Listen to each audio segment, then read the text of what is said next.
રાંદેરમાં હોસ્પિટલની નીચે જ આવેલા કાપડની દુકાનમાં આગ લાગી હતી, જેને કારણે અફડાતફડી મચી જવા પામી છે.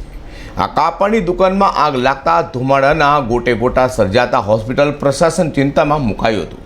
અચાનક દુકાનમાં વિકરાળ આગ લાગી જતા ઉપર હોસ્પિટલમાં દર્દીઓને સારવાર લેતા હોવાથી થોડા સમય માટે તો અફડાતફડી જેવો માહોલ સર્જાયો હતો. ઘટનાની જાણ ફાયર વિભાગને થતાં 10થી પણ વધુ ગાડી સાથેની ફાયરની ટીમ ઘટના સ્થળે પહોંચી જવા પામી હતી અને ગણતરીના સમયમાં આગ પર કાબૂ મેળવ્યો હતો. સદનસીબે ઘટનામાં કોઈ જાનહાની થઈ નથી, જેને કારણે લોકો અને તંત્રએ હાશકાર અનુભવ્યો છે. રાંદેરના રામનગર 4 રસ્તા પાસે આવેલા કોમર્શિયલ બિલ્ડિંગના બીજા માળે લાઇફલાઇન હોસ્પિટલ આવેલી છે. આ લાઇફલાઇન હોસ્પિટલની બરોબર જ નીચે કપડાની એક દુકાન આવેલી છે. આ દુકાનમાં અચાનક જ આગ લાગી જતા ધુમાડાના ગોટે ગોટા નીકળ્યા હતા, જેને લઈને આગ લાગી તેની પર હોસ્પિટલમાં ગંભીર દર્દીઓ સારવાર લઈ રહેલા હોવાથી સૌ કોઈ ચિંતામાં મુકાયા હતા. આગના ધુમાડાને લઈને હોસ્પિટલમાં પણ સફોકેશન થાય તેવી સ્થિતિ નિર્માણ પામી હતી.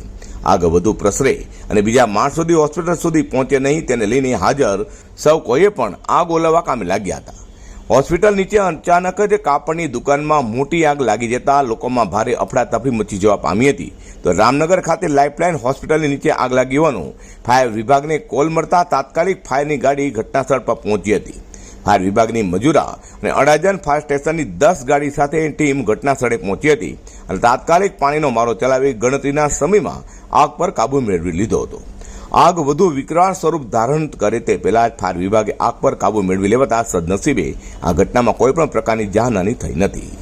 હોસ્પિટલની નીચે આગ લાગી હોવાનું ફાયરે જણાવ્યું હતું. ફાયરની ટીમ પણ પહેલેથી સંપૂર્ણ તૈયાર કરીને આવી હતી. દર્દીઓને રેસ્ક્યુ કરવાની ફરજ પડે તો તે પણ તાત્કાલિક કરી શકાય તે પ્રકારની તૈયારી ફાયર વિભાગની જોવા મળી હતી.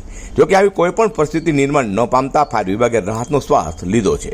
આ ઘટનામાં દુકાનમાં રહેલા સમગ્ર માલ સામાન બળીને ખાખ થઈ જવા પામ્યો છે. અઝર કુર્સી સાથે હર્ષદ સેટા.